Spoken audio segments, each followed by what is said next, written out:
दुआ सुनता कौन है? जोर से बोलो, पूरा मजमा बोले। और सुनता कहां से है? बोलो, नहीं पता?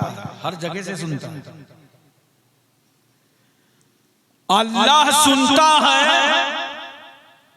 दुआ अल्लाह ही सुनता है और हर जगह से सुनता है।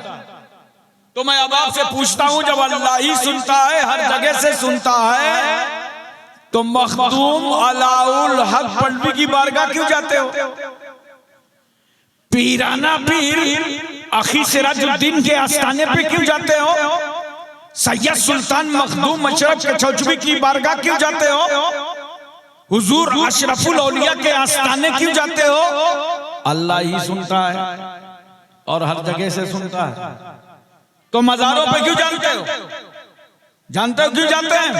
दुआ अल्लाह ही सुनता है, हर जगह से सुनता है। मगर हम मजारों पे जाकर दुआ इसलिए करते हैं कि जहां अल्लाह का वली होता है वहां से अल्लाह की रहमत करीब होती है। चलो खुदा को वहां से पुकारो जहां से खुदा की रहमत करीब। और बहुत सारे लोग मजार जाते हैं, आज तक उनको हाजिरी देने का सलीका नहीं मालूम। गए हाजिरी देने के लिए और जाके मजार को दाबने लगे। लगता है साहिब कब्र बहुत थके हुए हैं, आज ये वफादार मुरीद आया है, सारी थकावट उतार देगा। ये तरीका नहीं हाजिरी देने का। दरियापुर वालों, जब मजारों में जाया करो और दाबने ही का शौक है तो मजार जाके मजार को न दाबा करो, बल्कि घर से निकला करो तो माँ के पैर दबा के निकला करो, बाप की पेशानी चूम कर निकला करो, और फिर जाओ अल्लाह वाले की बारगाह में खड़े हो जाओ, पैतियाने से जाके सलाम करो। और जब फातिहा पढ़ो तो कितनी दूर खड़े हो गए? जितनी दूर से जिंदगी में मुलाकात करते रहे हो। और अगर मुलाकात जिंदगी में नहीं हुई है तो 4 हाथ दूर खड़े हो जाओ और अपनी पीठ काबे की तरफ कर लो। नमाज पढ़ते हो तो मुंह जोर से बोलो काबे की तरफ। मजार पे फातिहा पढ़ो तो पीठ काबे की तरफ। कहां है वो लोग जो हमें बिदती और कब्र पुज्जा कहते हैं? नादान, हमारा तरीका फातिहा देख। हम इबादत करते हैं तो मुंह काबे की तरफ, फातिहा पढ़ते हैं तो पीठ काबे की तरफ। हमारा अंदाज़े फातिहा बता रहा है कि हम वली की इबादत करने नहीं आए, बल्कि अल्लाह वाले की ज़ियारत करने आए हैं। नमाज और है, नियाज और है। मोहतरम सामईन किराम, एक बात और बताओ मुझसे, मैं मोहब्बत से आपसे पूछना चाहता हूं, बोलो पूरी तवज्जो है ना? आज उर्से अशरफुल औलिया में आए हो, मज़ारात जाते हो, इज्तिमात में जाते हो, जलसों में जाते हो। ये शबे कदर है, ये शबे बरात है, ये जुमा है, ये ईदैन है। बड़े बड़े इज्तिमात में जाकर के दुआएं करते हो, आरस में जाते हो। मगर कुछ नाशुक्रे खुदा के बंदे ऐसे हैं जो ये कहते हैं, हम क्या बताएं, हर बार तो कचौचा शरीफ जाते हैं, अजमेर शरीफ जाते हैं, लेकिन हमारी तो दुआ ही नहीं कबूल हो रही। अब बस सच्ची बात बोला करो, ये मत बोलो कि दुआ कबूल नहीं हो रही। बोलना है तो ये बोलो हमारी डिमांड पूरी नहीं हो रही। जो डिमांड रखा था ना, प्लाट मिल जाए, मकान बन जाए, औलाद हो जाए, शादी हो जाए, कारोबार चल जाए, डिमांड पूरी नहीं हो रही। ये मत कहना कि दुआ कबूल नहीं हुई। क्यों?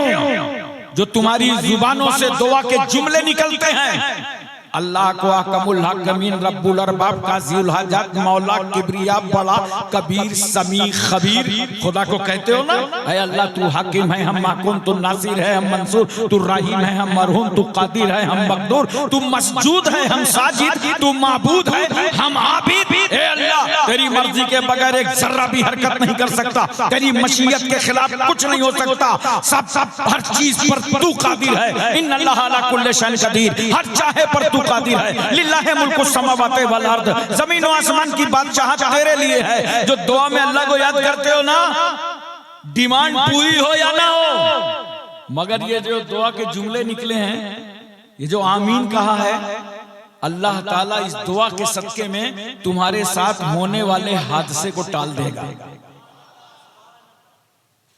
लेकिन इंसान बहुत जरी है, वो कह सकता है मेरे साथ कोई हादसा भी नहीं था, जबकि इल्म यकीनी अल्लाह को है। मगर मैं तस्लीम किए लेता हूं कि डिमांड भी पूरी नहीं हुई, हादसा भी नहीं टला, तो दुआ का तीसरा फायदा सुनो।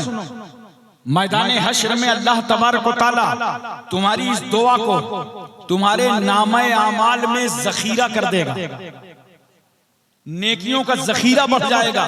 तो उस वक्त बंदा कहेगा, मोमिन कहेगा, काश हमारी और दुआएं कबूल ना होती और आज सबका सिला मैदान हश्र में मिल गया होता। इसलिए ये उर्स मनाए जाते हैं, ये दुआओं की महफिल की जाती है। हुजूर अशरफुल औलिया रहमतुल्लाह ताला अलैह तो अपनी पाकीज़ा जिंदगी में दुआ भी फरमाते थे और पूरी कौम से तौबा भी करा देते थे। तकरीबन 71 साल जिंदगी जो एक सूरज के झौशा मुकद्दसा से तुलू हुआ था और 71 साल के बाद उसी जमीन पर डूब गया। चल चल के अशरफुल औलिया ने दीन फैलाया, सुन्नियत की तबलीग की, सैकड़ों मदारिस कायम किए, दर्जनों मस्जिदों को बनवाया, मुनाज़िरे किए, दीनी पैगाम मुस्तफा, मोहब्बत मुस्तफा, इश्क़ मुस्तफा लेकर हिंद, पाक, भूटान, नेपाल हर सरहद में पहुंचाते रहे और यही पैगाम देते रहे कि ऐ लोगों, सैयद मुस्तफा अशरफ को जीने में वो मजा नहीं आता जो मदीने वाले के नाम पर मर जाने में आता।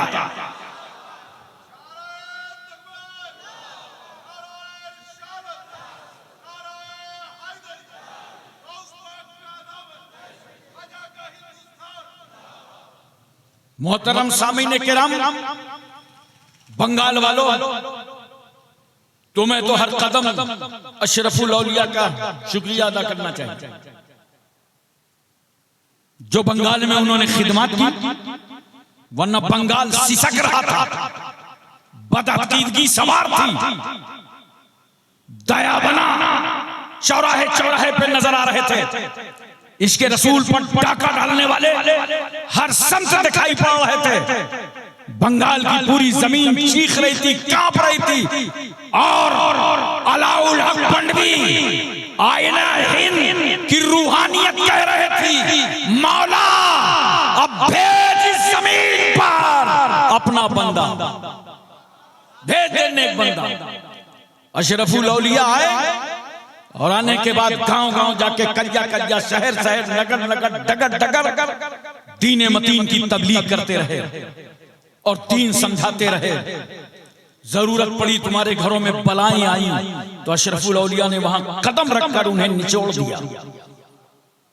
मुसीबतों के पहाड़ आए, अशरफुल औलिया ने दुआ की, मुश्किलें टल गईं। मुझे तो एक बहुत प्यारी बात याद आ गई, खुद हजरत ने मुझसे बयान फरमाया। टिकिया पड़ा कलकत्ता में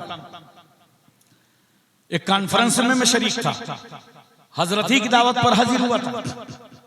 तो फरमाने लगे, टिकिया पाड़ा में एक ऐसा वाकया पेश आया कि एक औरत के ऊपर जिन सवार था और बड़े बड़े फूंक झाड़ करने वाले आए। वो दूसरी मंजिल पर रहती थी और लोग नीचे से जीना से चढ़ते थे।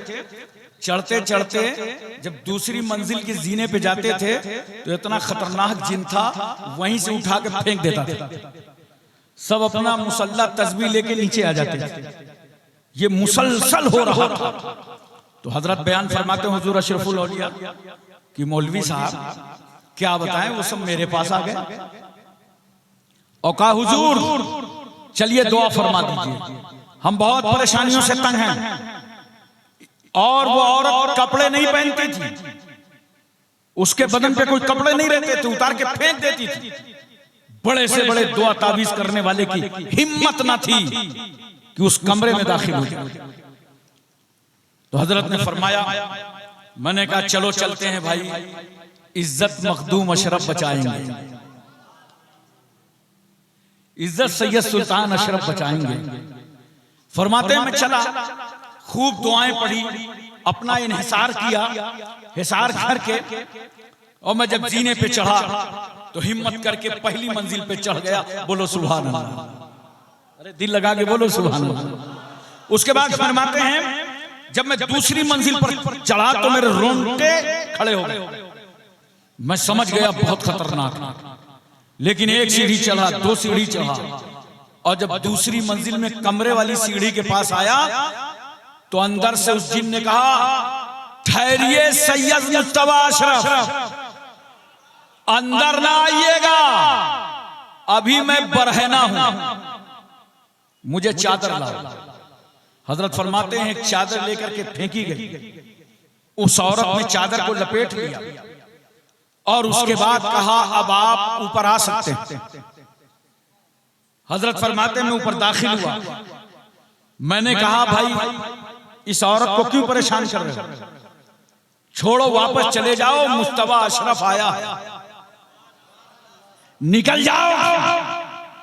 उसने कहा हुजूर बड़े बड़े तावीज वाले गंडे वाले आए थे, ये कलकत्ता तो दो तावीज वालों की मंडी है, मैंने एक एक करके नीचे पटक दिया है, लेकिन जब आप ऊपर आ रहे थे मैं आपकी तरफ बढ़ा तो मैंने क्या देखा कि आपके दाहिने तरफ हजरत सैयद सुल्तान मखदूम अशरफ चल रहे हैं और बाएं तरफ आला हजरत अशरफी मियां चल रहे हैं।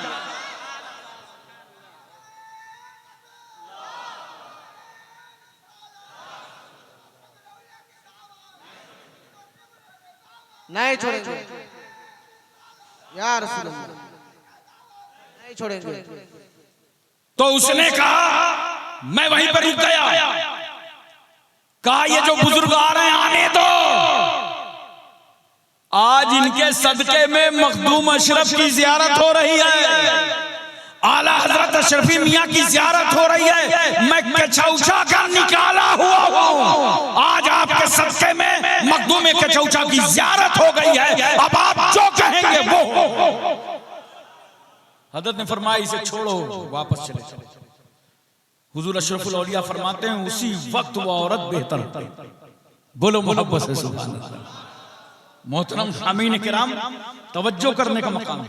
एक बात और याद आ रही है मुझे, बड़ी प्यारी बात याद आ रही है, बोलो मोहब्बत से सुभान अल्लाह। तो मैं अर्ज करता हूं सब अशरफुल औलिया के दीवाने हो, उनकी मोहब्बत में आए हो, उनका उर्स मनाने के लिए आए हो, उनकी याद मनाने के लिए आए हो, तवज्जो कीजिए। जब आला हजरत अशरफी मियां रहमतुल्लाह ताला अलैह, ये दादा हुजूर हैं, हुजूर अशरफुल औलिया, जब उनके विसाल का वक्त करीब आया और अय्यामे अलालत में थे, कमजोरी नकाहत बहुत बढ़ गई, पूरा खानदान हुजूर अशरफी मियां की खिदमत में लगा हुआ था, बड़े बूढ़े बुजुर्ग सब खिदमत में। जब ऐसे हालात होते हैं घर के तो बच्चे भी खिदमत में आ जाते हैं, तो हुजूर अशरफुल औलिया भी आ गया। कम उम्री का जमाना था। थोड़ी देर के बाद आला हजरत अशरफी मियां फरमाते हैं सब लोग बाहर निकल जाएं। सब लोग रूम खाली कर देते हैं, बाहर चले जाते हैं। कुछ बच्चे हम लोग रह गए थे, तो हजरत ने फरमाया बच्चों तुम भी बाहर चले जाओ। तो सारे बच्चे बाहर चले गए, मगर हुजूर अशरफुल औलिया नहीं गए। हजरत ने फरमाया अशरफी मियां रहमतुल्लाह अलैह ने, मुस्तफा अशरफ तुम भी बाहर जाओ। कहा नहीं मैं तो दादा जान के पास रहूंगा। आपने कहा नहीं मैं तो दादा जान के पास रहूंगा, मैं नहीं जाऊंगा। तो हजरत ने फरमाया चले जाओ। कहा नहीं मैं दादा का दामन नहीं छोड़ूंगा, मैं दादा के पास रहूंगा। तो फरमाया अच्छा सुनो, नहीं जाओगे? कहा नहीं जाएंगे। तो कहा मेरी चारपाई है, इस चारपाई के नीचे चले चले। अरे जोर से बोलो सुभान अल्लाह। अब अशरफी मियां रहमतुल्लाह अलैह चारपाई पे लेते हैं, चारपाई के नीचे हुजूर अशरफुल औलिया, कम उम्री का जमाना। उसके बाद क्या होता है, थोड़ा वक्त गुजरा, मतलब ये वो ऐसा वक्त था आला हजरत अशरफी मियाँ पर कि इतनी नकाहत और कमजोरी थी कि आप खड़े नहीं हो पा रहे थे। तो हुजूर अशरफुल औलिया फरमाते हैं थोड़ा वक्त हुआ कि कुछ मुकद्दस हस्तियां आ गईं। अरे जोर से बोलो सुभान अल्लाह। कुछ मुकद्दस हस्तियां आ गईं और जैसे ही वो मुबारक हस्तियां आई तो मेरे दादा जान अपनी चारपाई से खड़े हो गए, उनकी ताजीम किया और अरबी में कुछ बात होती रही, अरबी में कुछ बात होती रही। थोड़ी देर के बाद वो तशरीफ ले गए। तो मैंने पूछा, मैंने कहा बाबा जान ये बताइए आपको तो इतनी कमजोरी थी, उठ बैठ नहीं पाते थे, और जब ये मुबारक हस्तियां आई तो आप खड़े होकर ताजीम कर रहे थे। का बेटा तुम्हें मालूम है इसमें कौन आया था? अरे कमजोरों को ताकत देने वाले रसूल आए थे, बेसहारों को सहारा देने वाले गौसे आजम आए थे, ख्वाजा अजमेरी आए थे, मेरे जद्दे करीम सैयद मखदूम अशरफ कचौचवी आए। तो आला हज़रत अशरफी ने फरमाया सुनो सैयद मुज्तबा अशरफ, ऐसा है ये किसी को बताना मत, तवज्जो कीजिए, किसी को बताना मत। ये तो हुक्म फरमाया ही, आगे देखो क्या फरमाया। फरमाया अगर किसी को अपनी जुबान से बता दोगे तो तुम गूंगे हो जाओगे। अल्लाह अकबर कबीरा। या इतनी सख्ती से रोका कि बताना मत। अब कौन चाहेगा कि बता के मैं गूंगा हो जाऊं? का बताना मत वरना गूंगे हो जाओ। कौन रोकेगा?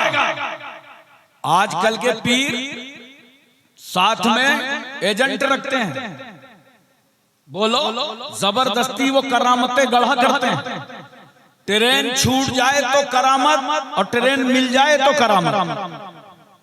लेकिन हजरत आला हजरत अशरफी मियाँ को देखो अपनी करामत किस तरह छुपा रहे हैं। बताना मत किसी को जब तक मैं जिंदा हूं, मेरी जिंदगी में किसी को मत बताना। हजरत के विसाल के बाद जब हुजूर अशरफुल औलिया ने ये वाकया बताया तो पूरा खानदान रो रहा था और हजरत अशरफी मियाँ की अजमतों के तराने गा रहा था।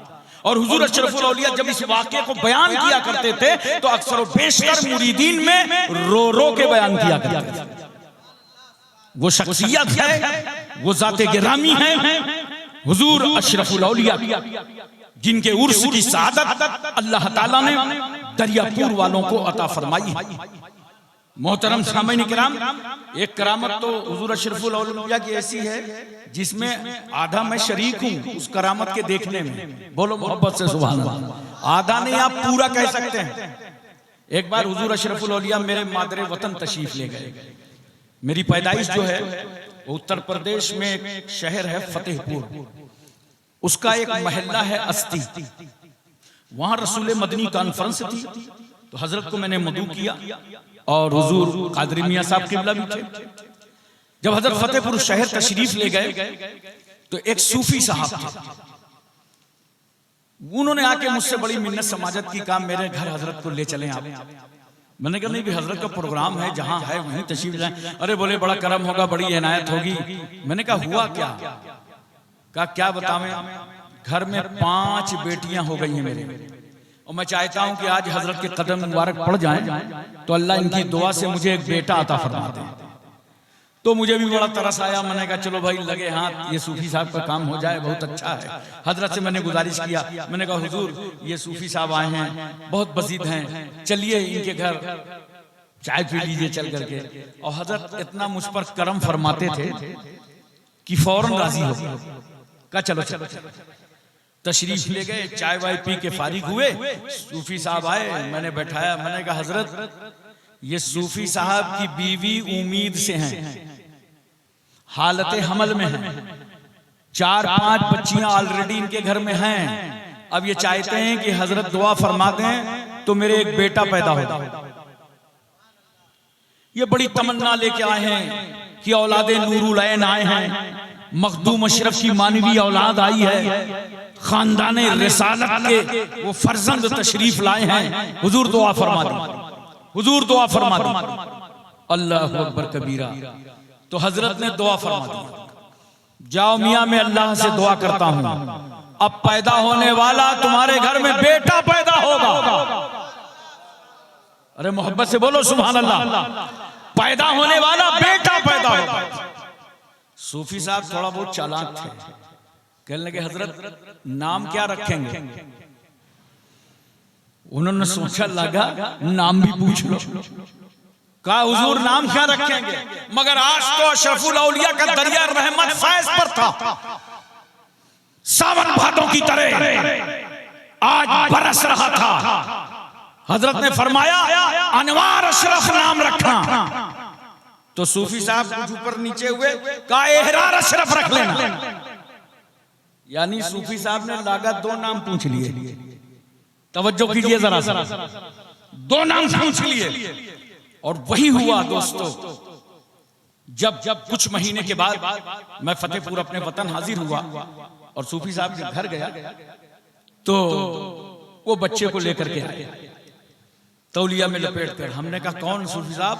कहा ये हजरत अशरफुल औलिया की दुआ है, ये अनवार अशरफ है, आपने दुआ करवाया था, अल्लाह ने मुझे औलाद अता फरमा दी। अब मैं 1.5 साल के बाद मैं फिर गया सूफी साहब के घर, तो एक और तौलिया में लपेट के लाए। हमने कहा ये कौन है? कहा हजरत ने दो नाम बताया था, एक अनवार अशरफ बताया था, एक एहरार अशरफ बताया था। अनवार अशरफ आ चुके, एहरार अशरफ आपके सामने। ये दुआ थी हुजूर अशरफुल औलिया, ये अंदाज था उनका, वो खशियत इलाही थी उनके अंदर कि अल्लाह ताला उनकी दुआ को कबूल फरमा लेता था। मोहतरम सामीन किराम, मैं इसलिए आपसे अर्ज करना चाहता और बताना चाहता हूं, बहुत सारी ऐसी बातें हजरत इरशाद फरमाया करते थे।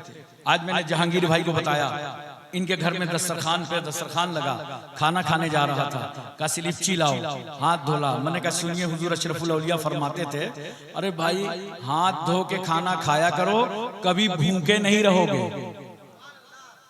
यानी सुन्नत के मुताबिक। अब किस तरह उन्होंने सुन्नतों को जिंदा किया। किसी को डबल अंगूठी पहने देखा, का एक उतार दो।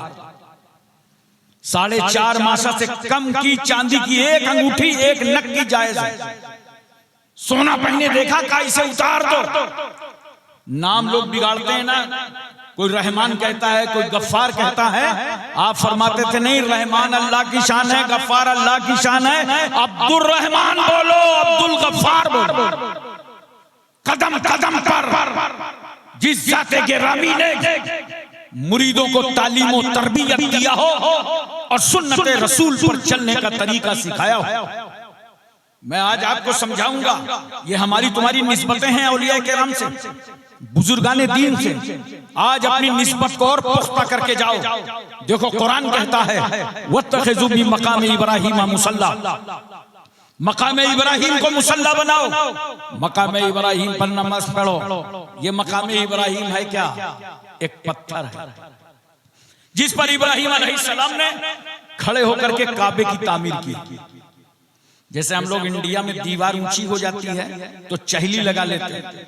जब काबे की दीवार ऊंची हो गई तो इब्राहीम अलैहिस्सलाम ने एक पत्थर रख लिया और उसी पे खड़े हो गए। अब अल्लाह की रहमत मुस्कुरा रही है, इब्राहीम दीवार तो ऊंची होगी मगर तुम्हें पत्थर बदलने की जरूरत ना पड़ेगी, ये पत्थर भी नीचे से बढ़ता चला जाएगा। काबा तामीर हो गया, काबा कंप्लीट। इब्राहिम पैगंबर ने दुआ के लिए हाथ उठा दिए, रब्बना तकब्बल मिन्ना इन्नका अंतस समीउल अलीम। आय अल्लाह हम बाप बेटों की जानिब से इस तामीर काबा को कबूल फरमा। याद रखो मुसलमानों, जब कोई नेकियां किया करो, अच्छे काम किया करो, मदरसा बनवाओ, मस्जिद बनवाओ, खानका बनाओ, तो रियाकारी और दिखावा न किया करो, बल्कि नेक काम करने के बाद तन्हाइयों में जाया करो और खुदा की बारगाह में आंसू बहाकर रोया करो, ऐ अल्लाह नेक काम करना हमारा काम था और इसे कबूल फरमा लेना तेरा काम है। इब्राहिम अलैहिस्सलाम खड़े हो गए जबले अबू कुबैस पर। ये शहर मक्का का वो ऊंचा पहाड़ जिस पर अल्लाह के रसूल सल्लल्लाहु अलैहि वसल्लम ने खड़े होकर के चांद के 2 टुकड़े फरमाए थे। इसी पहाड़ी पर इब्राहिम पैगंबर खड़े हैं और आवाज देते हैं, ए परस्ताना ने खुदा, ए अल्लाह को एक मानने वालों, चलो चलो काबा तैयार हो चुका है। अब जिन लोगों ने, जिन रूहों ने सुना, अल्लाह ने उनके मुकद्दर ही में हज्ज बैतुल्लाह लिख दिया। यही वजह है कि जब एक हाजी 8 जिलहिज्जा को मक्के में एहराम पहन लेता है। जरा कानून देखो इस्लाम का, इस्लाम की तरह मसावात लाओ। अमीर गरीब, गोरे काले, बादशाह फकीर, रियाया सब बराबर। हुक्म है लोगों, तुम जिस मुल्क के सदर जमहूरिया हो, वजीर आजम हो, बादशाह हो, अपने अपने वतन का लिबास उतार करके अपने कमरों में रख दो और आज अपने आप को 2-2 चादरों में लपेट लो। तुम्हारा खुदा तुम्हें उस लिबास में देखेगा जिस लिबास में उसका प्यारा महबूब आया। और चादरें लपेट करके चारों तरफ तलबिया की कसरत जारी हो जाती है और लोग पढ़ते हैं, लब्बैक अल्लाहुम्मा लब्बैक, लब्बैक ला शरीक लक लब्बैक, इन्नल हम्दा वन नेमता लक वल मुल्क ला शरीक लक। पूरा शहर मक्का गूंज रहा, पूरा शहर मक्का गूंज रहा। जानते हो इब्राहिम अलैहिस्सलाम के सवाल का ये जवाब है। उन्होंने कहा था चलो खुदा का घर तैयार हो गया तवाफ के लिए। अब हाजी पहुंच के कहते हैं, लब्बैक अल्लाहुम्मा लब्बैक, आए अल्लाह तेरे खलील ने बुलाया था, हम सब हाजिर हो गए। तो ये पत्थर है जिस पर इब्राहिम अलैहिस्सलाम ने खड़े होकर के काबे की तामीर की। पत्थरों की तकदीर देखना है तो शहर मक्का चलो, वहां एक पत्थर वो है जिसे रसूलुल्लाह ने चूमा है, और एक पत्थर वो है जिसके बारे में सरकार फरमाते हैं, मैं उस पत्थर को पहचानता हूं जो मेरी पैदाइश से पहले मुझ पर सलाम पढ़ा करता था। अब बताओ मुसलमानों, सलाम पढ़ने वाले पत्थर को रसूल पहचानते हैं तो सलाम पढ़ने वाले सुन्नियों को कितना पहचानेंगे। सरकार ने एक पत्थर को चूमा है। अच्छा देखो, रसूल ने पत्थर को भी चूमा जिसका नाम हजर अस्वद है, और रसूल ने फातिमा के बेटे हुसैन को भी चूमा। और कुछ भाइयों को कंफ्यूजन हो गया, वो चूमना को पूजना समझ, वो चूमना को पूजना समझ गए, जबकि दिन भर अपने बच्चों को चूमते हैं और उसके बाद कहां कहां चूमते हैं बताऊंगा, नहीं समझ जाओ। अबे अगर चूमना पूजना होता तो मेरे रसूल ने हजर अस्वद को चूमा ही ना होता।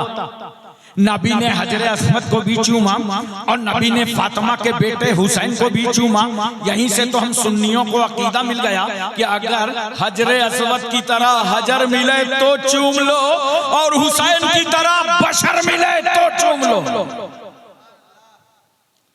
अब आप तवज्जो कीजिए, कुरान क्या कहता है, वत्तखिज़ू मिन मकाम इब्राहीम मुसल्ला, मकाम इब्राहिम को मुसल्ला बनाओ। ए मेरे बंदो, तवाफ से फारिग हो गए हो, वाजिबुत तवाफ आकर मकाम इब्राहिम के सामने पढ़ो।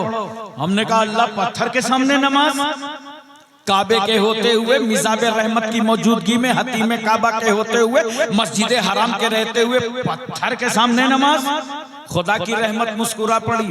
मेरे बंदो, पत्थर ना देखो, इस पत्थर पर मेरे नबी का नक्शे कदम देखो।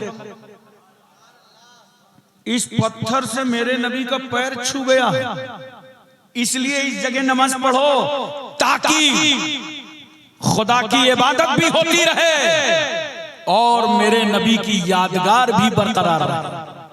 नोट करो मुसलमानों, नेक बंदों की यादगारों को कायम रखना सुन्नते किबरिया। देखो अल्लाह ताला इब्राहिम अलैहिस्सलाम की यादगार को कायम कर रहा। आज कुछ लोग यादगारों के पीछे पड़ गए। मिलादुन नबी का जुलूस नहीं निकलना चाहिए। एक साहब मुझसे कहने लगे उर्स नहीं होना चाहिए। मैंने कहा क्यों? कहा औरतें जाती हैं। तो मैंने कहा शादी नहीं होना चाहिए। बोला क्यों? मैंने कहा औरतें जाती। अगर यही फार्मूला इंडिया में नाफिज किया गया तब तो भारत के सियासी नेताओं को अलग से एक जमात बनाना पड़ेगा, ऑल इंडिया रड़ुआ समाज। अबे शादी भी होगी, उर्स भी होगा, मगर दोनों शरीयत के मुताबिक होंगे।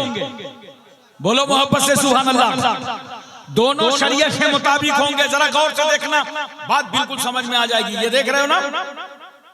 बोलो, समझ रहे?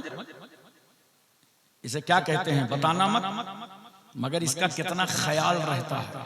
कटने न पाए, बच्चे जवान हो गए, कटवाने न पाए। और यहां से निकलता क्या है बताना मत। माहौल मत खराब करना। गंदगी निकलती है ना, कोई मुश्क अंबर तो नहीं निकलता, गंदगी निकलती। तो उसके लिए अपना अपना जुगाड़ है, निकले पहुंच लो। यही तो करोगे कि नाक ही काट डालोगे। अरे बोलो, नाक नहीं काटोगे ना, जो गंदगी निकले उसे पहुंचो। इसी तरह याद रखो, उर्स हो या शादी, जो शरीयत के खिलाफ रस्में हैं, उन रस्मों को मिटाया जाएगा। उर्स कल भी हो रहा था, आज भी हो रहा है और कयामत तक होता रहेगा। उर्स की बरकत ही है, मजार की बरकत है। सबसे पहले शख्स को मैंने जब हिंदुस्तान में कलमा पढ़ाकर मुसलमान किया तो मजार ही की बरकत थी। हजरत मखदूम शाह आला रहमतुल्लाह ताला अलैह जाजमऊ शरीफ कानपुर में एक साहिब कब्र 763वां इस साल सालाना उर्स हुआ। और अल्हम्दुलिल्लाह कुल की तकरीब में ये फकीर दुआ करता है, तकरीबन 5 लाख का मजमा होता है। हिंदू मुस्लिम सिख ईसाई बगैर भेदभाव के सभी आते जाते। एक 22 साल का नौजवान लड़का था, वो मेरे पास आया, कहा गुरुजी मुझे कलमा पढ़ा दीजिए। मैंने कहा भीम क्या बात, कोई शादी वादी का चक्कर है, कोई माल मसाला मिल रहा है? कहा नहीं नहीं। तो मैंने कहा इस्लाम में तुझे पसंद क्या आया वो तो बता। कहा इस्लाम तो मैंने पढ़ा ही नहीं, मगर एक बात बहुत पसंद आ गई। मैंने कहा वो क्या? कहा जो हजरत मखदूम शाह रहमतुल्लाह अलैह का मजार है, वहां देखा बगैर भेदभाव के हर समाज हर तबके के लोग जाते हैं। एक दिन मैंने भी स्नान किया, सर पर रुमाल रखा और दर्शन के लिए पहुंच गया। और जब मैं मजार पर जाकर खड़ा हुआ तो मेरी आत्मा को शांति मालूम हुई। मैंने वहीं से फैसला कर लिया कि जब कानपुर की मजार में लेटे हुए एक वली की अजमतों का ये आलम है, तो मदीने के मोहम्मद की रहमतों का आलम क्या? हज़रात तवज्जो फरमाइए जरा सा, और अपने जहन पर इस बात को अच्छी तरीके से उतारने की कोशिश कीजिए।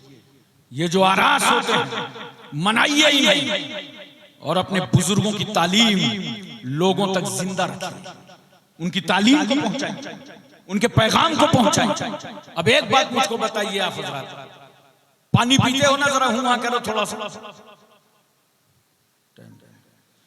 बोलो। नींद तो नहीं आ रही? नहीं बता देना जरा सा, नींद आए। पानी पीते हो ना, वादी का, नदी का, चश्मे का, इलाके का, कुएं का, हैंडपाइप का, नगर पालिका की टंकी का पीते हो ना, खड़े होके कि बैठ के? अबे जलसे में तो झूठ न बोलो। आज से तय कर लो हुजूर अशरफुल औलिया के जलसे से कि इंशाअल्लाह जब पानी पिएंगे तो बैठ के पिएंगे। बोलो मोहब्बत से सुभान अल्लाह। देखो थोड़ा दिमाग लगाया करो, बड़े बड़े काम हो जाएंगे। अगर आज अशरफुल औलिया के उर्स में एक आदमी ने अपनी जिंदगी सुन्नत के मुताबिक कर दी तो अशरफुल औलिया का फैजान पा गया वो फैजान। और मैं कह रहा हूं थोड़ा दिमाग लगाओ, काम पूरा चल जाएगा। देखो जूता चप्पल पहनते हो ना, जरा थोड़ा हुआ बोलो, पहनते हो ना, जब पहना करो तो दाहिना पैर पहले डाल दिया करो, और जब उतारा करो तो बायां पहले निकाला करो।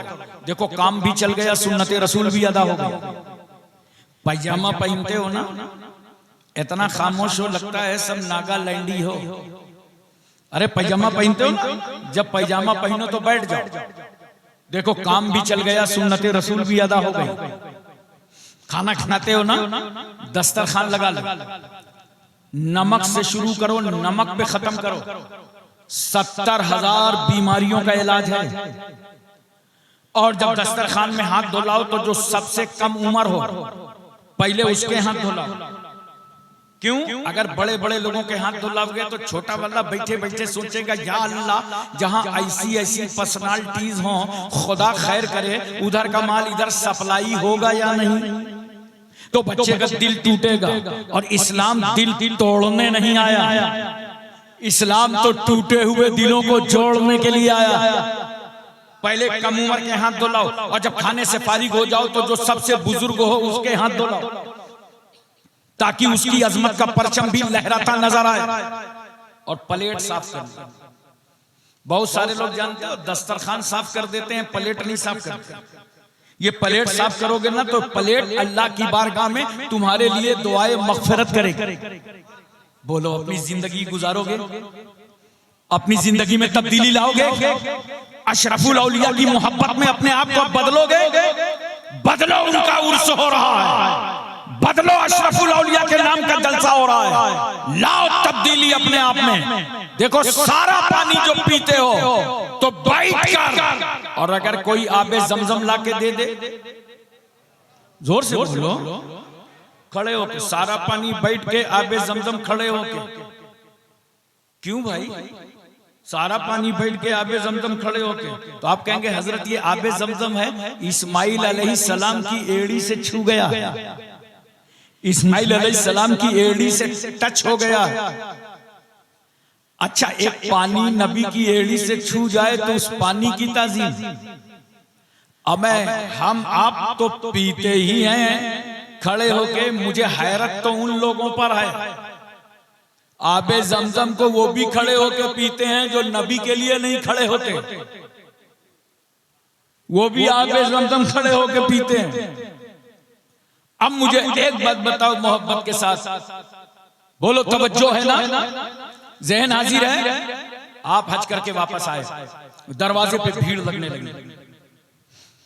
हाजी साहब ने कहा बच्चों, हज कमेटी ने 5 लीटर अलाउ किया था, इतने में होगा क्या? मजमा बहुत है, एक ड्रम पानी कर लो, नगर पालिका का पानी मिला लो, हैंड पाइप का मिला लो, बोरिंग का पानी मिला लो। 5 लीटर को एक ड्रम बना दिया। अब जो आता जा रहा है खड़े होके पीता जा रहा है।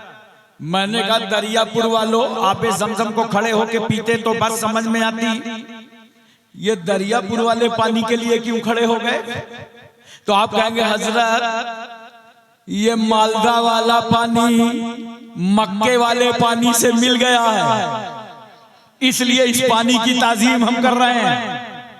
देखो, पहले लोटा बदना चलता था, अब तो सिस्टम बदला है।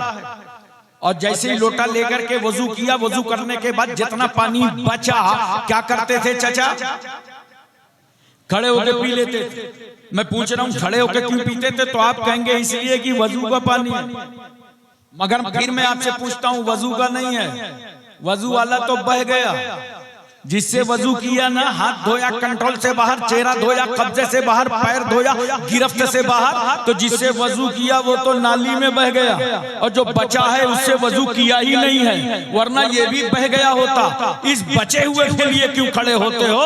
तो आप कहेंगे ये बचा हुआ पानी वजू वाले पानी से छू गया, इसलिए इस पानी की ताजीम करते हैं। सुनो मुसलमानों, एक पानी आबे जमजम से मिल जाए, एक पानी वजू के पानी से छू जाए तो हम उस पानी की ताजीम करते हैं। अरे इसीलिए हम ताजीम करते हैं हुजूर अशरफुल औलिया की, कि अशरफुल औलिया का सीना इश्क़े रसूल का मदीना हो गया है। सुभान अल्लाह, नारे तकबीर, नारे तकबीर, नारे रिसालत, नारे रिसालत, उर्से अशरफुल औलिया, उर्से अशरफुल औलिया, नारे तकबीर, नारे रिसालत। एक बात और सुनिए मोहब्बत से, हम और आप जिस पानी से वजू करते हैं ना, ये 2 गंदगियों को धुल देता है। एक आज़ाए वजू पर जो गंदगी होती है उसकी धुलाई, और जो आपने गुनाहे सगीरा किए उसकी धुलाई। वाह रे, नमाज कितनी मुकद्दस है कि अभी नियत नहीं बांधा, वजू किया, गुनाह धुलने लगे। दो गंदगियों को ये पानी धुलता है। फुकाहे किराम की इस्तिलाह में इस पानी का नाम माए मुस्तामल है। अब दोबारा इस्तेमाल मत करना, वरना मुफस्सिरीन किराम ने लिखा है कि मिर्गी जैसी बीमारी का खतरा है। ये हमारे तुम्हारे वजू का पानी है, दोबारा इस्तेमाल करो तो बीमारी पैदा हो जाए। लेकिन अगर वजू कर रहे हो मुस्तफा जाने रहमत, अगर वजू कर रहा हो अल्लाह का पैगंबर, तो सहाबा दौड़ पड़ते हैं, हथेली पे हथेली, हथेली पे हथेली, हथेली पे हथेली, और नबी के वजू का पानी जमीन पर गिरने नहीं देते। और जिस सहाबी को पानी नहीं मिलता था वो दूसरे सहाबी से कहते थे, लाओ खाली हाथ मेरे हाथ में रख दो। जाहिर सी बात है सहाबी ने कहा होगा कुछ हाथ में है नहीं, तो सहाबी ने यही तो जवाब दिया होगा, हमें मालूम है पानी नहीं है, मगर इस हथेली से नबी के वजू का पानी छू गया है, खाली हाथ हाथ पे रख दो। अब मैं एक बात आपसे पूछना चाहता हूं, मोहब्बत से बताओ कहां है वो लोग जो बात बात पे कहते हैं ये लिखा कहां, ये लिखा कहां? उर्से अशरफुल औलिया मनाओ, कल कहेंगे लिखा कहां। अच्छा पूछते पढ़े लिखे लोगों से नहीं है, अनपढ़ से, जाहिल से।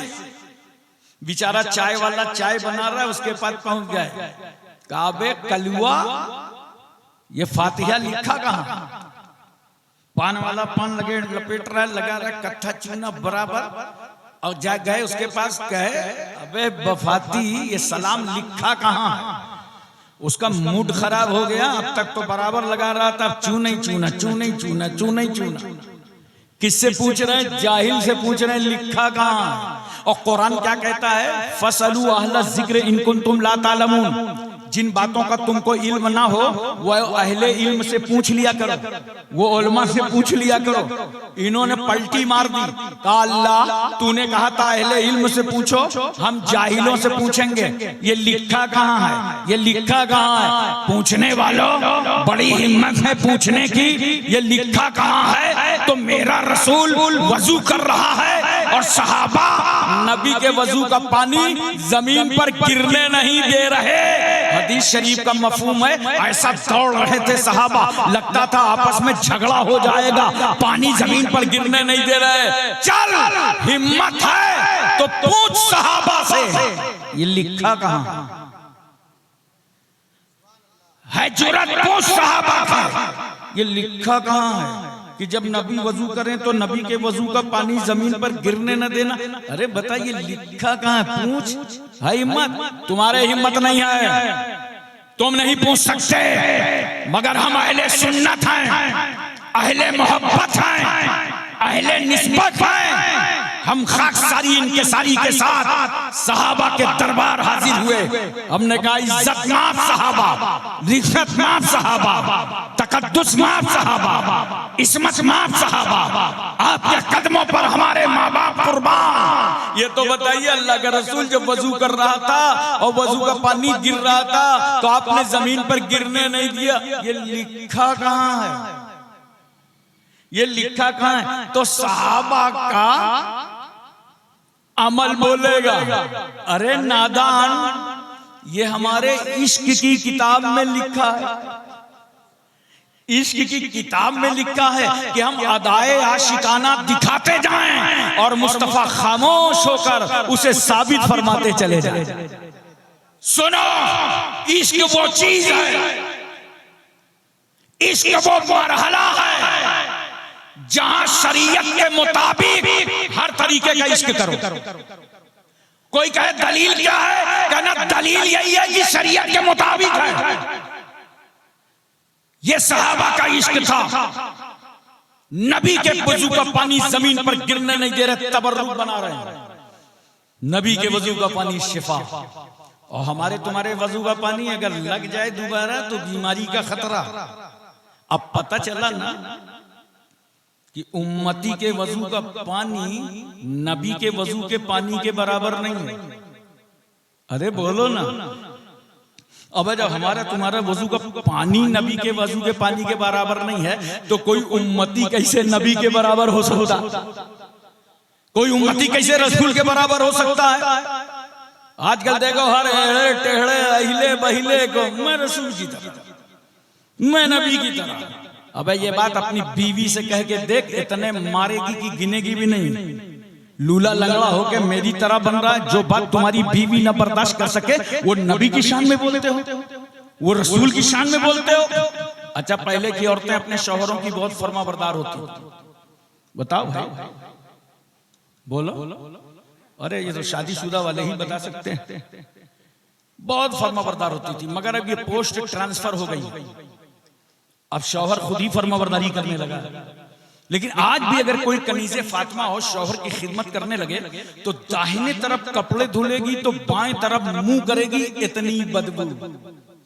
ये हमारे तुम्हारे कपड़ों का हाल है कि तुम्हारी बीवी न बर्दाश्त कर सके। मगर शान देखो मुस्तफा जाने रहमत की कि नबी के जिस्म पाक का पसीना अगर दुल्हन को मिल जाए तो दुल्हन कहती है अब खुशबू की जरूरत नहीं है, अब तो पसीने रसूल मिल गया।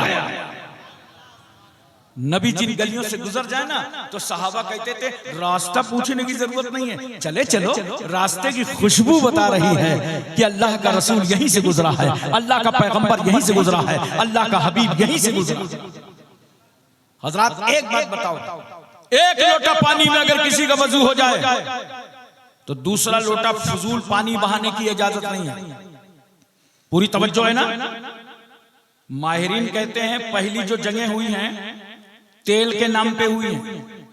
अब दुनिया में पीने की पानी की कमी हो रही है, कहीं ऐसा ना हो कि आइंदा जंग पानी के नाम हो जाए। पूरी दुनिया पानी बचा रही है, हमारे भारत का जल निगम कह रहा है बूंद बूंद पानी की हिफाजत करो, पानी को महफूज रखो। आप समझ रहे हैं सिर्फ ये गवर्नमेंट का काम है? अरे इस पानी की हिफाजत के लिए 1400 साल पहले कुरान ने तुमसे खिताब किया था, इन्नल मुबज्जिरीना कानू इख्वान शयातीन, बेशक जो लोग फजूल खर्ची करते हैं वो शैतान के भाई। याद रखना मुसलमानों, तुम्हारी जिम्मेदारी है एक बूंद फजूल पानी बहने न पावे। बोलो, एक कतरा फजूल पानी बहाने की इजाजत नहीं है। तो एक लोटा पानी में वजू हो जाए तो एक कतरा फजूल पानी बहाने की इजाजत नहीं है। समझा दो अमेरिका को, बता दो बर्तानिया को, इसराइल के गुंडों के दिलों दिमाग में उतार दो, भारत की जमहूरियत के माथे पर जबर का टीका लगाने वालों को समझा दो, जो इस्लाम एक कतरा फजूल पानी बहाने की इजाजत ना दे, वो इस्लाम किसी का खून बहाने की क्या इजाजत दे। इस्लाम रहमतों का मजहब है, इस्लाम बरकतों का मजहब है, इस्लाम इंसानियत का मजहब है, इस्लाम मानवता का मजहब है, इस्लाम बशरियत का मजहब है, इस्लाम इखलास का मजहब है, इस्लाम अखलाक का मजहब है, इस्लाम भाईचारा का मजहब है, इस्लाम मसावत का मजहब है, इस्लाम अहिंसा का मजहब है। एक बात और मुझे मोहब्बत के साथ बताओ, बोलो पूरी तवज्जो है ना। पूरे मजमे में कितने हाजी हैं? कोई हज करके आया है क्या? आया हो तो हाथ उठा के बताओ। माशाअल्लाह ये हाजी साहब 1 2 3 हाजियों का परसेंटेज कम है, लगता है कंजूसों का इलाका है। अब मैं हज फर्ज है तो जल्दी जल्दी करके आओ। और जवान बच्चों में तुमसे गुजारिश करता हूं, अगर तुम कमा रहे हो, घर की बागडोर संभाल लिया है, तो अपने माँ बाप को हज कराओ। अल्लाह दुनिया में बहुत दौलत से तुम्हें नवाजेगा, मगर जब माँ बाप का साया नहीं रह जाएगा तुम पछताते रहोगे। हमारे माँ बाप होते तो उन्हें भी हम हज करा देते। और हज करने से, कराने से याद रखना गरीबी नहीं आती। हज करने वाले जब पूछ लो, अल्लाह ताला उसका रिस्क और कुशादा फरमा देता। अब देखो जरा सा, हज का रुकने आजम है वकूफे अरफा, मैदान अरफात में ठहरना। कब तक ठहरोगे? जब तक सूरज न डूब जाए। तवज्जो चाहिए, जब तक हाजी को अरफात से निकलने की इजाजत नहीं है। सूरज डूब जाए निकल पड़ो, लेकिन अब नमाज पढ़ने की इजाजत नहीं है। हमने कहा अल्लाह सूरज डूबने से पहले निकलने की इजाजत नहीं, सूरज डूब गया, अब हम नमाज मगरिब की नहीं पढ़ सकते। नहीं बंदो, जाओ मुज़दलिफा में इशा और मगरिब साथ में पढ़ना। हमने कहा मस्जिद नबी, मस्जिद कुबा में, मस्जिद जुमा में, मस्जिद किबलतैन में, मस्जिद अबू ज़र गफारी में, मस्जिद बिलाल में, मस्जिद अबू बकर में, मस्जिद उमर में, मस्जिद उस्मान में, मस्जिद अली में, जहां जहां सूरज डूब गया वहां वहां मगरिब की नमाज हो रही है। हमें सूरज डूबने से पहले निकलने की इजाजत नहीं, सूरज डूब गया मगरिब पढ़ने की इजाजत नहीं। खुदा की रहमत मुस्कुरा पड़ी, मेरे बंदो तुम मैदान अरफात में मगरिब कैसे पढ़ोगे जब मेरे महबूब ने नहीं पढ़ा? मेरे हबीब ने तो मुज़दलिफा में पढ़ा था। अल्लाह अकबर, क्या इत्तिबाए रसूल है, क्या ताल्लुके रसूल है। अगर मैदान अरफात में मुस्तफा मगरिब ना पढ़े तो किसी उम्मती को इजाजत नहीं है पढ़ने की, वहीं पढ़ना मुज़दलिफा पे जहां रसूल ने पढ़ा। हमने कहा परवरदिगार आलम वहां जाते जाते तो मगरिब का टाइम निकल जाएगा, इशा का हो जाएगा, हमारी तो मगरिब कज़ा हो जाएगी। खुदा की रहमत मुस्कुरा रही है, मेरे बंदो आज तुम्हारा खुदा तुम्हारी मगरिब को कज़ा नहीं होने देगा। अगरचे तुम इशा के वक्त अदा करोगे तब भी अदा ही कबूल फरमाएगा। ये है ताल्लुके मुस्तफा। हजरात, ये औलिया किराम का मकसद यही था, अशरफुल औलिया का मकसद यही था कि बच्चा बच्चा आशिक़े रसूल बन जाए, रसूलुल्लाह का दीवाना बन जाए। लोगों की गलत सोहबत में मत बैठा करो, इन उलमा की सोहबत में बैठो, अपने इमामों की सोहबत में बैठो, उलमा के ताल्लुकात बनाओ, वरना कब ये तुम्हें गुमराह कर दें। इनकी सोहबतें खराब हैं, नेक लोगों की सोहबतें इख्तियार करो। एक साहब मुझे मिल गए बंबई रेलवे स्टेशन पे, कह रहे थे हुजूर सल्लल्लाहु अलैहि वसल्लम के चाहने से कुछ होता है क्या? अरे मैंने कहा नादान, तुम वही लोग हो कि कुरान पढ़ते हो मगर कुरान हलक से नहीं उतरता। अबे नबी के चाहने से तो किबला बदल गया। पढ़ो दूसरा पारा। अल्लाह ताला क्या फरमाता है, मेरे महबूब बार बार आसमान की तरफ आपका सर उठना हम देख रहे हैं। 17 महीने तक सरकार सल्लल्लाहु अलैहि वसल्लम ने मस्जिद अक्सा की तरफ रुक करके नमाज पढ़ा। ये मस्जिद अक्सा वही है जहां फलस्तीन, बोलो यरूशलेम में मस्जिद अक्सा है। ये मुसलमान यरूशलेम से मस्जिद अक्सा से इतनी मोहब्बत क्यों करता है? इसलिए कि हमारे नबी जब मेराज के लिए तशरीफ ले गए तो तमाम अंबिया और मुरसलीन की इमामत इसी मस्जिद में फरमाई। तवज्जो कीजिए जरा सा, 17 महीने तक सरकार ने मस्जिद अक्सा की तरफ रुक करके नमाज पढ़ा। सरकार की मर्जी ये है कि मेरा किबला काबा बना दिया और बार बार आसमान की तरफ देख रहे हैं। कभी आप तशरीफ ले जाइए, मैं दुआ करता हूं अल्लाह ताला सबको मक्का और मदीना पहुंचाए। तो मदीने शरीफ में जब मस्जिद किबलतैन जाएंगे, 2 किबलों वाली मस्जिद, मैं तो वहां पहुंचा तो एक मुसल्ले का रुख काबे की तरफ है और एक मुसल्ले का रुख पुश्त पर बना है जो मस्जिद अक्सा की तरफ है। इसी तरफ सरकार खड़े थे और नबी की मर्जी क्या थी कि मेरा किबला काबा बना था। अल्लाह ने फरमाया महबूब बार बार आसमान की तरफ आपका सर उठना हम देख रहे हैं। फवल्ले वजहका शत्रल मस्जिदिल हराम, तो अपना चेहरा आप मस्जिद हराम की तरफ कर लिया। सरकार ने हालत नमाज में अपना रुख काबे की तरफ कर लिया। बोलो मोहब्बत से सुभान अल्लाह। अच्छा, सरकार ने अपना चेहरा काबे की तरफ किया तो जितने सहाबा को तहवीले किबला का एहसास हुआ उन्होंने भी अपना अपना रुख काबे की तरफ कर लिया। मैंने सहाबा से पूछा, ए सहाबा, रसूल ने अपना रुख काबे की तरफ किया था, आपने क्यों किया? सहाबा कहते हैं हम किसी की तरफ नहीं हैं, हम उसी की तरफ हैं जिसकी तरफ रसूल हैं। जब तक रसूल मस्जिद अक्सा की तरफ थे हम सब मस्जिद अक्सा की तरफ, और जब नबी काबे की तरफ आए तो हम सब काबे की तरफ। मैंने कहा काबा सब तो तेरी तरफ, सब तेरी तरफ। बोलो, ये हमारे उलमा जब नमाज पढ़ते हैं तो रुख, आप जब नमाज पढ़ो तो रुख, दरियापुर वाले नमाज पढ़े तो रुख, पीराना पीर वाले नमाज पढ़े तो रुख, पंडवा शरीफ वाले मालदा वाले नमाज पढ़े तो रुख, यूपी एमपी तमिलनाडु कर्नाटक हिमाचल हरियाणा पंजाब कश्मीर उत्तराखंड छत्तीसगढ़ सौराष्ट्र गुजरात महाराष्ट्र रुख। अरे जोर से बोलो ना। एशिया मलेशिया इंडोनेशिया सऊदिया Libya Cambodia Korea Mongolia Maldives Bhutan Singapore Burma Barauni Vietnam Hispania Romania Bulgaria Czechoslovakia Yugoslavia Tanzania England highland Thailand New Zealand Auckland Nagaland Gorkhaland नमाज पढ़े तो रुख। अरे बोलो ना। अर्दली, फलसफी, सियासतदान, साइंसदान, हकीम, खतीब, शहीर, तबीब, राजा, महाराजा, प्रजा, रियाया, master, doctor, inspector, barrister, collector, MP, MLC, नेता, बेटा, छोटा मोटा, नाटा खोटा, रुख। कोई नमाज पढ़े तो रुख काबे की तरफ। हमने काबा से पूछा, काबा सब तो तेरी तरह, ये बता तू किसकी तरह? काबे ने कहा, हम तो रहमतुल लिल आलमीन की तरफ, हमको मुस्तफा जाने रहमत की तरफ। मैंने कहा, काबा सब तेरी तरफ, तू रसूल की तरफ। कहा मेरी तरफ था ही कौन?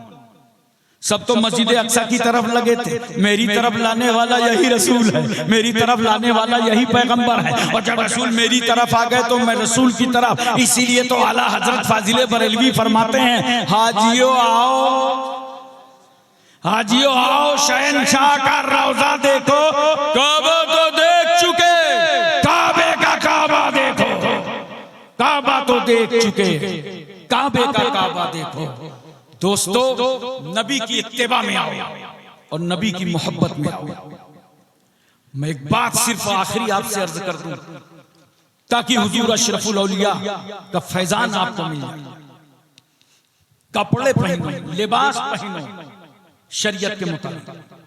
आजकल हमारा नौजवान क्या कर रहा है? जींस पहन रहा है, वो भी फटी हुई। हमें बुजुर्गों ने तुम्हारे हाथों में कैंची नहीं दिए, सुई और धागा दिया है। फटे हुए कपड़े पहन रहे हो। मैं मुंबई में भिंडी बाजार से आ रहा था, कुरला, एक बच्चा मिला रास्ते में, बोला हजरत मुझे बैठा लीजिए। मैंने कहा बैठ जा। पूछा कहाँ गए थे? बोला शॉपिंग करने गया था, ईद आ गई ना। तो ऐसा होता है, बच्चों से जब ईद के कपड़ों के बारे में पूछो बहुत खुश होते हैं, और कहीं उनके कपड़े देखने लगो तो खुश होंगे। इसलिए वो माँ बाप पे जल्दी से दबाव डालते हैं, कपड़े लाइए, कपड़े लाइए, कपड़े लाइए। उन्हें बड़ी खुशी होती है। और बच्चों की दिलजोई किया करो, बोलो मोहब्बत से सुभान अल्लाह। हुजूर महबूब इलाही रहमतुल्लाह अलैह लिखते हैं कि मुझको एक खत मिला जिसमें लिखा था कि हत्तल इम्कान लोगों के दिलों को राहत पहुंचाओ। इससे कीमती कोई चीज बाजार में नहीं है कि लोगों को राहत पहुंचाओ, दुख न पहुंचाया जाए।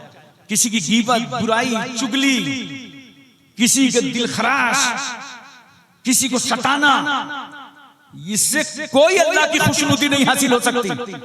लोगों के दिलों को राहत पहुंचाओ। तो मैंने सोचा इस बच्चे से बात करें तो इसे राहत होगी। तो मैंने कहा भाई कपड़े लाओ देखें। तो कपड़े उसने जींस पैंट बढ़ाई तो सामने फटी थी। अबे मैंने कहा तू तो ठग गया। बोला क्या हुआ हजरत? अरे मैंने कहा ये तो पैंट फटी हुई। छोटा बच्चा था मगर जानते हो कैसे कर रहा था? ऐसे कर रहा था। वो मुझी को बेवकूफ समझ रहा था कि ये बड़े पुराने ख्याल के हैं, सजा से बचने की सबील करते हैं, पुराने लोग हैं, पुराना वकील करते हैं। करा हजरत ये चलता है। मैंने कहा नहीं बेटा, सुन्नत के खिलाफ कुछ भी नहीं चलता। इसको सिल लो, सिल लेना चाहिए। और फटे हुए खरीद के लाते हो, ऐसा मत करो। ऐसी पैंट पहनते हैं पता नहीं चलता इसने पैंट को पहना है कि पैंट ने इसको पहना। इतनी टाइट कि हर नौजवान के पैंट में कम से कम 50-50 ग्राम पेशाब रहता है। और अल्लाह के रसूल क्या फरमाते हैं? इस्तंज़िहु अनिल बौल फ़इन्नहु आम्मतु अज़ाबिल क़ब्र। ए लोगों, बचो पेशाब की छींटों से, आम तौर से अज़ाबे क़ब्र इसी से होता है। ऐसे कपड़े पहनो जिसमें तुम्हें तहारत में आसानी हो, और ऐसे कपड़े पहनो जिसमें तुमको इबादत में आसानी हो। अभी हमारे नौजवानों को देखो, बाल कैसे रख रहे हैं, देखा होगा। इधर से कटाया, उधर से कटाया, आगे से कटाया, पीछे से कटाया, बीच में इसे ले आए जैसे मुर्गी का झुआ। बोलो किसी समंदर का जजीरा। नौजवानों सुनो, अशरफुल औलिया के उर्स में आए हो, अपने पीर की रूहानियत को खुश करो। 3 तरीके के बाल रखा करो। या तो पूरे बाल कसर करा दो, या ताबदोश या ताबगोश, या तो कान की लौ तक बाल रखो, और या तो ये शाने तक बाल रखो। सुन्नत के मुताबिक बाल रखो, सुन्नत के मुताबिक कपड़े पहनो, सुन्नत के मुताबिक जिंदगी गुजारो। शादियों में आजकल क्या हो रहा है? देहात में तो गनीमत है। शहरों में लोग खड़े खड़े खाना खा रहे हैं, खड़े खड़े खा रहे। कार्ड में लिखा था निकाह में सुन्नती फमन रगेबान सुन्नती फलैसा मिन्नी, कि सरकार सल्लल्लाहु अलैहि वसल्लम ने फरमाया निकाह मेरी सुन्नत है, और जो शख्स इस सुन्नत से एराज करेगा मुझ में इसलिए नहीं है। सुन्नत के नाम पर दावत दिया था आओ, और वहां सुन्नतों का मजाक उड़ाया जा रहा है। बोलो, सुन्नतों का मजाक उड़ाया जा रहा है। सुन्नत के मुताबिक खाना खाओ, सुन्नत के मुताबिक चप्पल पहनो, सुन्नत के मुताबिक पैजामा पहनो, सुन्नत के मुताबिक कपड़े पहनो। थोड़ा दिमाग लगाओ तो पूरी जिंदगी तुम्हारी सुन्नत के मुताबिक गुजर जाए। ये क्यों फटे कपड़े पहन रहे हो, क्यों ऐसे बाल रख रहे हो? इसलिए कि मुंबई में किसी को देख लिया होगा। याद रखो, बंबई के अदाकारों को अपना आइडियल मत बनाओ। उनको आइडियल वो लोग बनाएं जिनका कोई आइडियल ना हो। हमारे आइडियल तो हुजूर अशरफुल औलिया हैं। बोलो। इसलिए दोस्तों और बुजुर्गों, मैं तुमसे गुजारिश करूंगा कि अपना वक्त मत बर्बाद करो, बल्कि जितना वक्त तुम्हारा गुजरे सुन्नत के मुताबिक गुजरे, तरीका मुस्तफा पे गुजरे। इसी में दुनिया भी कामयाब है और आखिरत भी कामयाब है। वाखिर दावाना अनिल हम्दुलिल्लाहि रब्बिल आलमीन। अस्सलामु अलैकुम।